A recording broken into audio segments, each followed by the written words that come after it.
शुरू करते हैं मैट्रिक्स अव्यय। इससे पहले हम इसकी परिभाषा पढ़ते हैं। इसकी परिभाषा है संख्याओं या फलनों का आयताकार विन्यास अव्यय या मैट्रिक्स कहलाता है। आयताकार विन्यास, अब देखो इसका मतलब क्या है, ये आकृति, ये आयताकार आकृति है, तो इसको हम कहेंगे आयताकार विन्यास मैट्रिक्स या अव्यय कहलाता है। अब देखो हमने पीछे पढ़ा है संख्याओं या फलनों का, संख्याओं या फलनों का। जैसे एग्जाम्पल के तौर पर हम समझते हैं, जैसे मैं लिखता हूं 1 2 3 4 5 6 7 8 9, तो ये मैट्रिक्स का, इसको हम बोलेंगे, ये मैट्रिक्स का संख्यात्मक रूप है।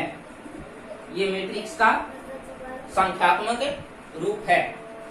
अब आगे हमने बात की है फलन, तो देखो फलन का मैट्रिक्स कैसे, ये मैट्रिक्स है फलन, जैसे मान लो x है, x square, 4x, 2x, x की क्यूब, 3x, ये जो रूप है इसको हम मैट्रिक्स का क्या कहेंगे, फलनों का रूप कहेंगे। मैट्रिक्स का फलनों का रूप है। तो आगे हम चर्चा करते हैं इसी चैप्टर में। अब देखिए ये जो हमने लिखा है 1 2 3 4 5 6 7 8 9, इसको हम बोलेंगे मैट्रिक्स के क्या कहलाते हैं, ये अवयव। ये सभी क्या है, मैट्रिक्स के अवयव। और इसी को गणितीय भाषा में कहते हैं मैट्रिक्स की कोटि। क्या कहते हैं, मैट्रिक्स की कोटि, जो होती है m गुना n। अब देखो इसमें हम समझते हैं m और n का क्या मतलब है। तो देखो ये जो पहली लाइन है इसको हम बोलेंगे R1, पंक्ति, हिंदी में क्या कहते हैं इसको, पंक्ति, R1। और इसको बोलेंगे हम R2 और इसको बोलेंगे R3। ये सभी है, ये मैट्रिक्स में क्या कहलाती है, पंक्ति। क्या कहलाती है, पंक्ति। और इसको बोलेंगे हम स्तंभ, C1, ये हो गया C2 और ये हो गया C3। हिंदी में बोलेंगे हम स्तंभ, हिंदी में क्या बोलेंगे, इसको स्तंभ बोलेंगे। तो इसको बोलेंगे, ये मैट्रिक्स के क्या है, अवयव, या गणितीय भाषा में मैट्रिक्स की कोटि, जो होती है m गुना n। m का मतलब क्या होती है, पंक्तियों की संख्या। m का मतलब पंक्तियों की संख्या और n का मतलब है स्तंभों की संख्या। अब देखो इसमें यदि हम इसकी कोटि निकालें तो देखेंगे m का मतलब क्या है, पंक्तियों की संख्या। देखो इसमें पंक्ति कितनी है, R1 R2 R3, 3 पंक्ति हो गई, तो n की जगह क्या रखेंगे, 3 गुना। अब स्तंभों की संख्या बात करें तो C1 C2 और C3, स्तंभ भी कितने हैं, 3, इसको गुना करेंगे क्या आएगा, 9। तो हम इसमें कह सकते हैं अवयवों या मैट्रिक्स की कोटि क्या होगी, 9 होगी। यदि इसको हम ये भी बोलते हैं कि अवयवों की संख्या कितनी है, 9 है। और इसको हम ये भी बोल सकते हैं कि मैट्रिक्स की कोटि भी कितनी होगी, 9 होगी, जिसको हम m गुना n से दर्शाते हैं। अब आगे बढ़ते हैं। इसके बाद में आता है हमारा मैट्रिक्स का विकर्ण।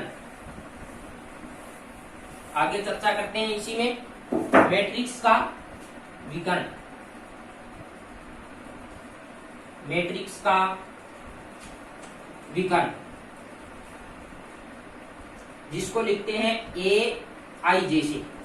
किससे लिखेंगे, AIJ। अब एक बात आपको ध्यान में रखनी है, उसी मैट्रिक्स का विकर्ण निकलता है जो कैसी हो, वर्गाकार मैट्रिक्स। कैसी मैट्रिक्स होनी चाहिए भी, वर्गाकार मैट्रिक्स। वर्गाकार का मतलब देखो, जैसे एग्जाम्पल से समझे, जैसे मैं एक मैट्रिक्स ले रहा हूं 1 2 3 4 5 6, तो देखो ये मैट्रिक्स हम इसका विकर्ण नहीं निकाल सकते। यदि इसी को मैं और आगे बढ़ाऊं, जैसे 7, 8, 9, अब ये क्या हो गई भी, वर्गाकार मैट्रिक्स हो गई, तो इसका हम क्या निकाल सकते हैं, विकर्ण निकाल सकते हैं।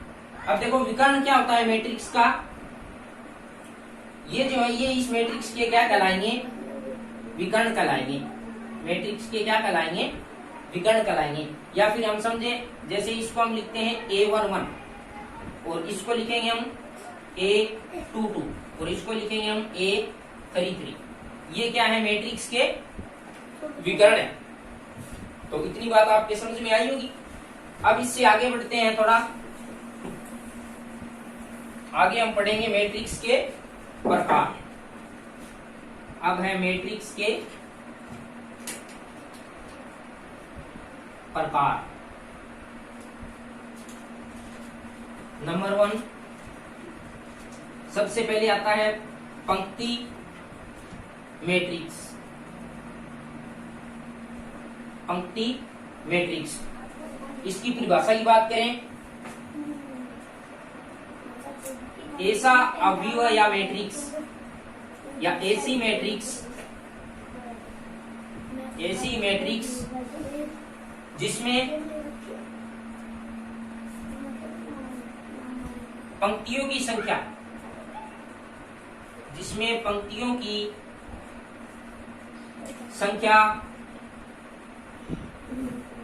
एक होती है, पंक्तियों की संख्या एक होती है, उसे हम क्या कहेंगे, पंक्ति मैट्रिक्स। जैसे एग्जांपल से समझे तो, जैसे मैं लिख दूं 1, 2, 3, तो देखो इसमें केवल ये क्या है, एक ही पंक्ति है, इसको हम लिख सकते हैं R1 से। तो ये हो गई हमारी पंक्ति मैट्रिक्स। 2 नंबर पे आता है स्तंभ मैट्रिक्स।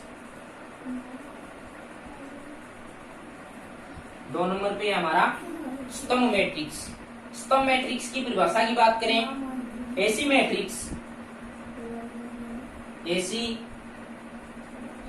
मैट्रिक्स जिसमें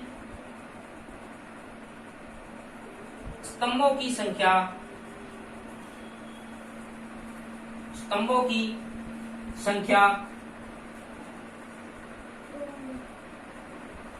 एक होती है, स्तंभों की संख्या एक होती है, उसको हम कहेंगे स्तंभ मैट्रिक्स। यदि एग्जाम्पल की बात करें, जैसे मैं लूं ABC, तो ये हमारा एक स्तंभ मैट्रिक्स है, जिसमें स्तंभ क्या है, C1। तो इतनी बात आपको समझ में आई होगी, आशा करता हूं। आप हमारे चैनल को लाइक, शेयर एंड सब्सक्राइब जरूर करें, और किसी भी प्रकार की यदि दिक्कत हो तो अपना कमेंट अवश्य लिखें, जिससे हम आपको इसका अच्छे से अच्छा सॉल्यूशन दे सकें। धन्यवाद।